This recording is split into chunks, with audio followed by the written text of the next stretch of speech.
Oh, wait, now you don't get to go that fast. Tell the story, too. Tell the story. He's our resident Johnny Cash, by the way. Well, it's got to become my theme song. I was inspired by some people out here also, but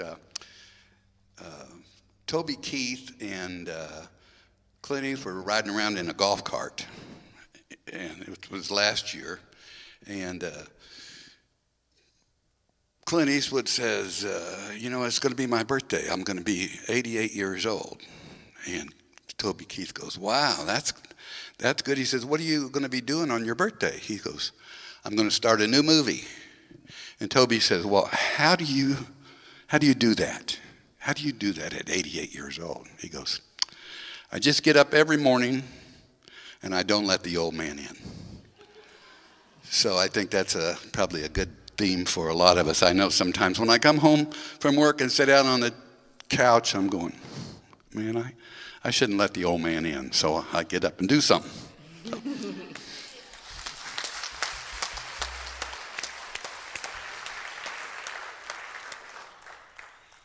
So in Unity, one of our practices is engaging in the power of positivity and acknowledging the power our mental attitude has on living well, yeah?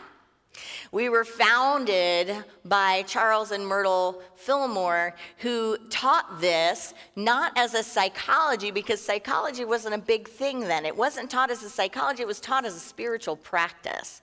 That in fact, it is a spiritual practice to stay positive, to engage in life through the possibilities that we have rather than living by our limitations.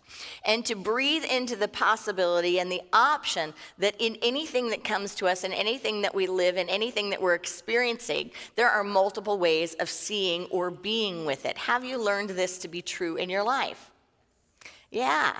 You can see anytime the mind wants to go to my situation and say, well, mine is rougher, or mine is tougher, or mine has this, or this is a limit. You can see when you look out in the world around you, actually, well, that has its advantages or disadvantages. That has its difficulties. And actually, there's a lot of good going on. And if we focus on that good, it expands. It's one of Unity's basic 5 principles. It's the law of mind action, that thoughts held in mind create after their kind. You can think of it kind of like a magnet. But let's talk today a little bit about what positivity is and what it does and what it is not. So sometimes there's confusion even in Unity. Positivity is not suppressing your feelings about something that's difficult.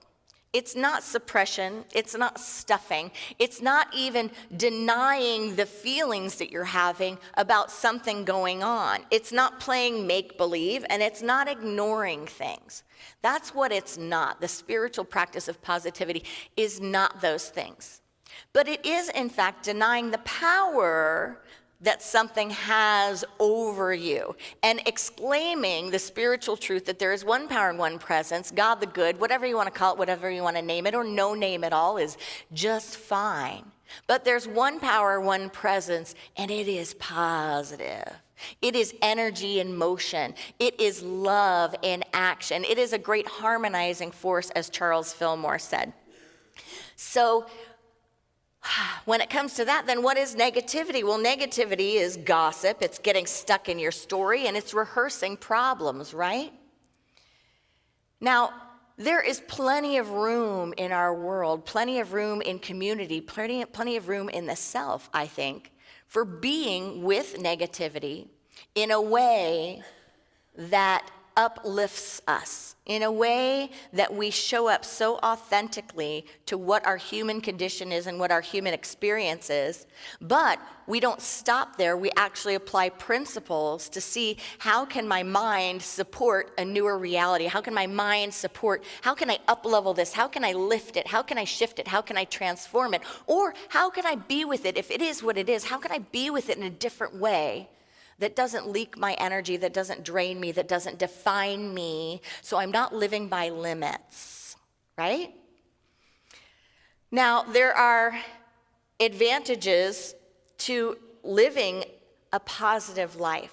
And again, that doesn't mean that I'm riding around on an ice cream truck, always singing songs, trying to get everyone to come out and play, or looking at human suffering, or looking at my own suffering, or the suffering of someone else and saying, don't feel that, or get over it, or God is good in the face of something, right, that someone is devastated about. It's not about a lack of compassion, positivity, but it's saying something doesn't have to define me. I don't have to live by it. It doesn't have to define you. You don't have to live by it.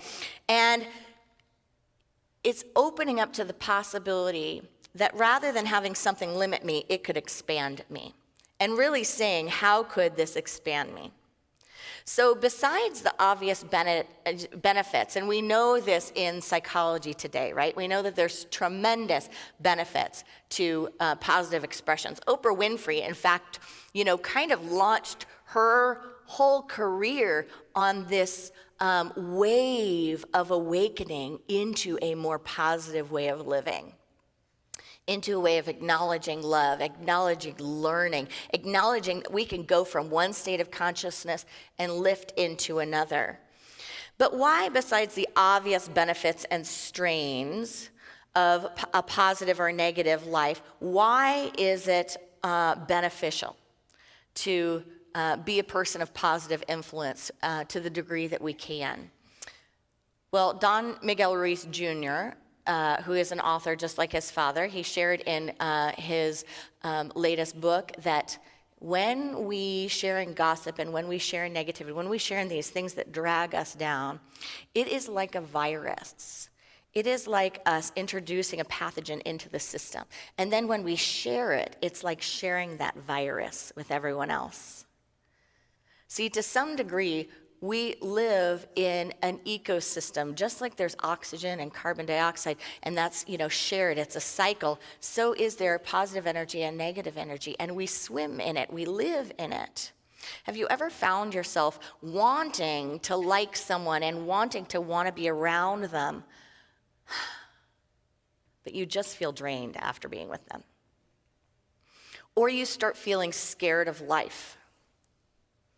Or you start feeling like you can't pick yourself up as much as you usually can. Or like John Fry said, you're on the couch and it's just like, you just can't keep getting up. One of the real downsides of being stuck in a negative state of consciousness, a negativity of the mind, beyond all of the obvious ones, beyond that we're rehearsing problems so then we're stuck in the cage we're creating, beyond the fact that it is bad for the health of the immune system, beyond the fact that we live by our limitations and don't engage as much in our dreams because we see limits all around us, real and imagined, and we live within them, and that's not our divine birthright and calling. But beyond that, we can tend to be isolated. We can tend to be isolated because whether they know it or not, people don't want to be around our energy as much, yeah?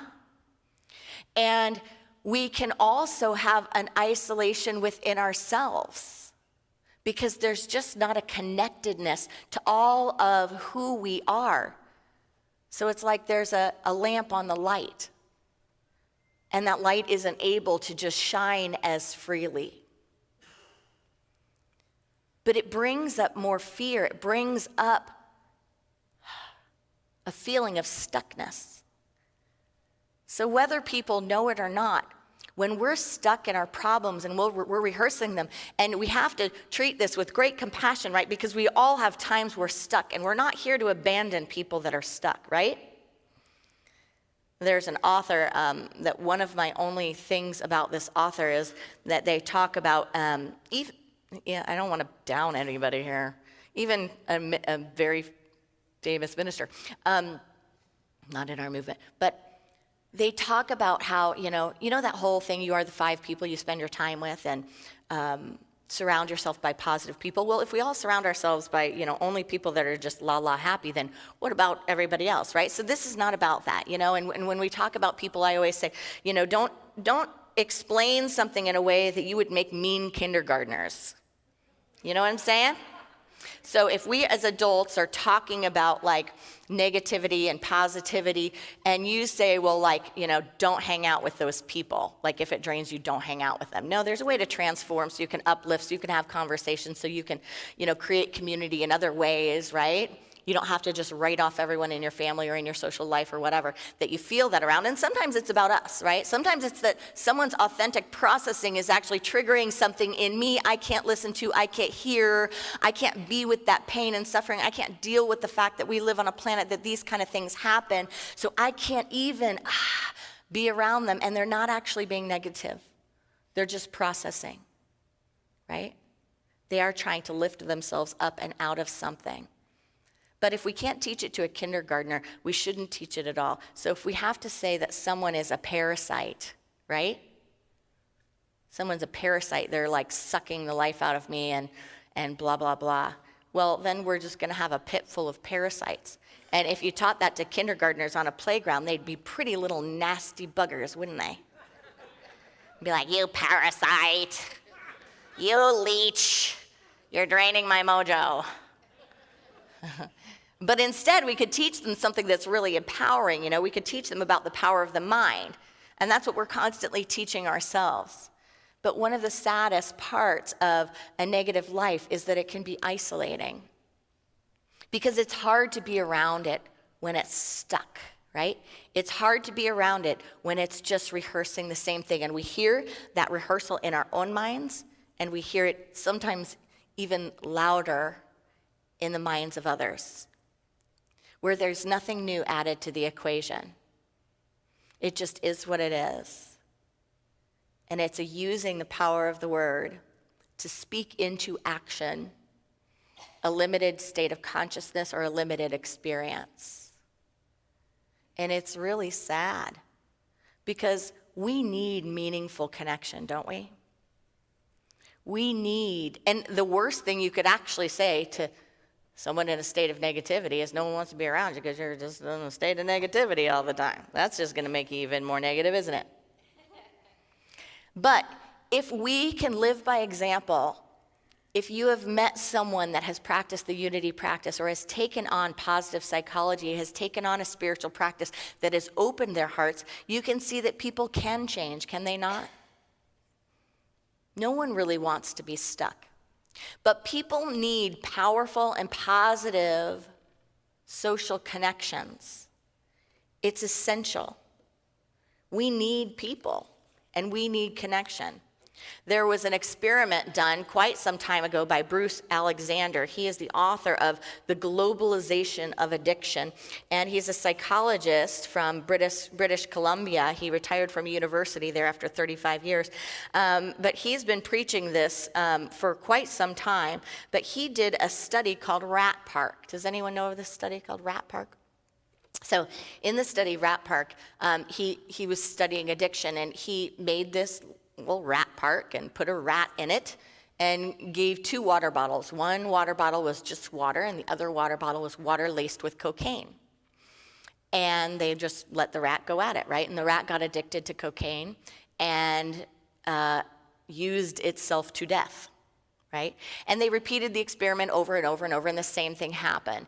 The rat went to the addiction, went to the negative, went to what is unhealthy for it, and died. And so this was used to say the power of drugs, the power of addiction, go into like what happens in the mind, what is this when we're trying to look at drug laws. And he's even just recently said, we can keep putting out these drug laws, but until we find a real solution, it's not really going to do much.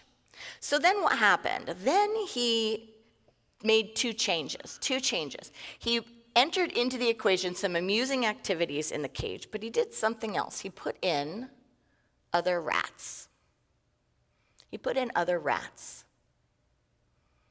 And you know what happened? He still had the 2 water bottles. He had the one with water, and he had the one laced with cocaine. And guess which one the rats drank? The water. The pure water. They did not get addicted to the cocaine water bottle. They did not drink themselves to death. They did not have awful suffering and die. What they had was meaningful connection. and purpose. And the study resulted in this understanding that rats are social creatures. And that when that is denied, when there are not purposeful connections, when there is not a connection, they will engage in destructive activity, even to their death. Aren't we little rats? If they can't bond in meaningful ways, they bond to substances. Bruce Alexander says there is no drug policy that will have much effect on addiction. He says from his home in Vancouver, I think that's one of our diversions. If we could just get the drug policy right, we'd solve our addiction problem. I don't think that would touch it. The only way we'll ever touch the problem of addiction is by developing and fostering viable culture. Developing and fostering viable culture. As part of our film series this summer, we just showed the film on Friday night, From Paris to Pittsburgh, a documentary film by National Geographic. And in that film, there was a story, and it was just lightly touched on, but I got to experience the creator of Homeboy Industries. And we had him at one of our Unity conferences a little bit back, but his name is Father Gregory Boyle. And he is an incredible man. And he started something called Homeboy Industries. And in the film, it showed a gentleman that had benefited from this. And they did a little interview of this gentleman because that film was all about the future, what's happening now with the environment and what can happen and what people are doing on a micro level and a local level, a community level, what people are doing to activate change, to make a difference, right? To turn things around and to create a positive future. And what Father Boyle did was he created this ministry in LA, and it's not like a ministry like you think, but he recognized the problem with people when they are incarcerated and when they're let out. And when they get out of jail, they oftentimes cannot get jobs. And if they can get a job, it's a job that is what? Socially isolating, right? If you have a friend, a relative, or know someone that has a felony, oftentimes your jobs are the one in the back of the kitchen doing the dishes. Like they try to get you, right, as far away from the people as possible, right? And so a lot of times these folks get out, and with the convictions, one, they've had time in prison, which depending on how people experience it and how they use it, some people have used that in positive ways to transform their lives. Some people have had how many years rehearsing negativity, right? In the middle of the ideas that are hurting people. And so this young man got out and I think it said he was in there for 10 years, and if you saw how old he looked, like that's a lot of his life, because he lived in LA. He said he got into bad stuff. He was incarcerated, and so he talked about getting out and talked about getting to see his nieces and nephews for the first time, and he talked about the opportunity that was provided to him by Homeboy Industries, that he was actually given the opportunity to have a meaningful job, and he was in charge of other people. I forget his job description, but it was, something that showed, he had worked in that industry and was actually leading people now. And he was installing solar panels. So not only was he out, but he had a way to take care of himself, his family, and he had a way to take care of our future. And that gave him meaning, that gave him purpose.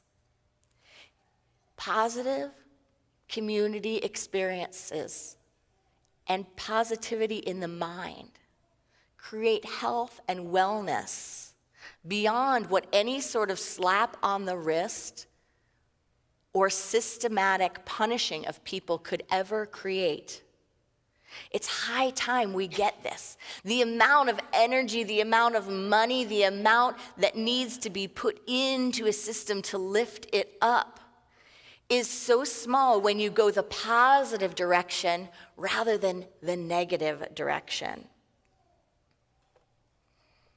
There were also stories in the film about front yard gardening and people doing these great, creating great solutions to issues. So in places that might be food deserts, there are groups of people that ride these bikes in the community, and if you allow them to garden your front yard, they will let you garden your they'll garden your front yard. You get to keep the produce you want to keep, and then they take the rest and they sell it as a fundraiser at farmers markets, right? But innovative ideas that you just go, wow.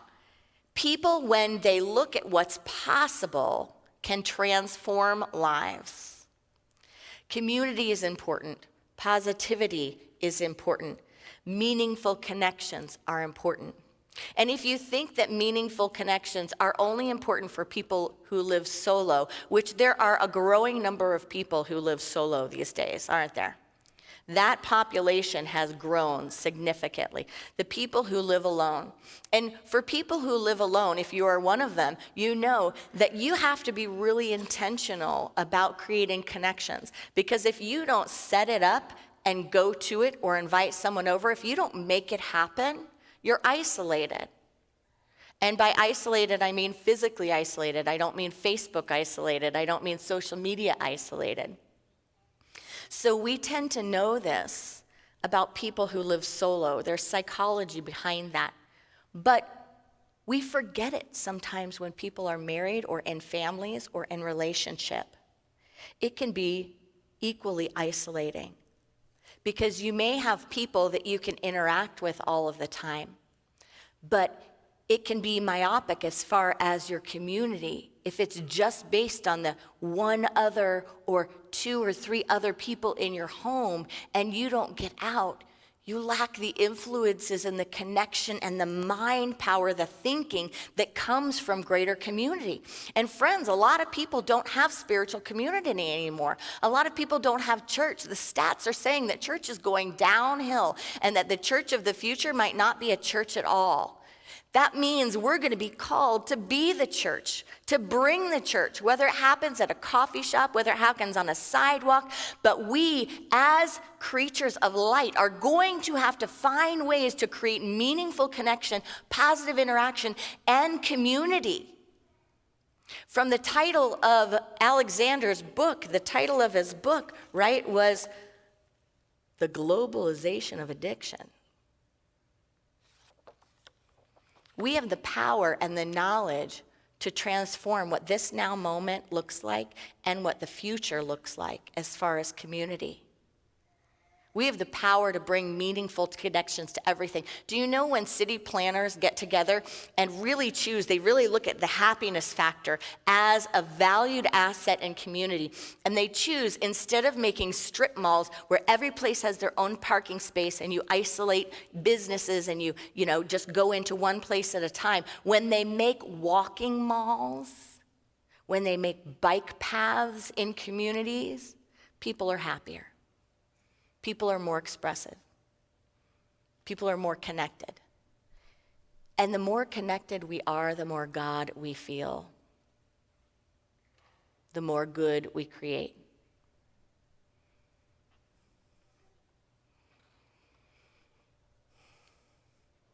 The importance of positivity and community is of biblical proportions. The power of it is within us and among us. And the gift of it is yours to give. Namaste.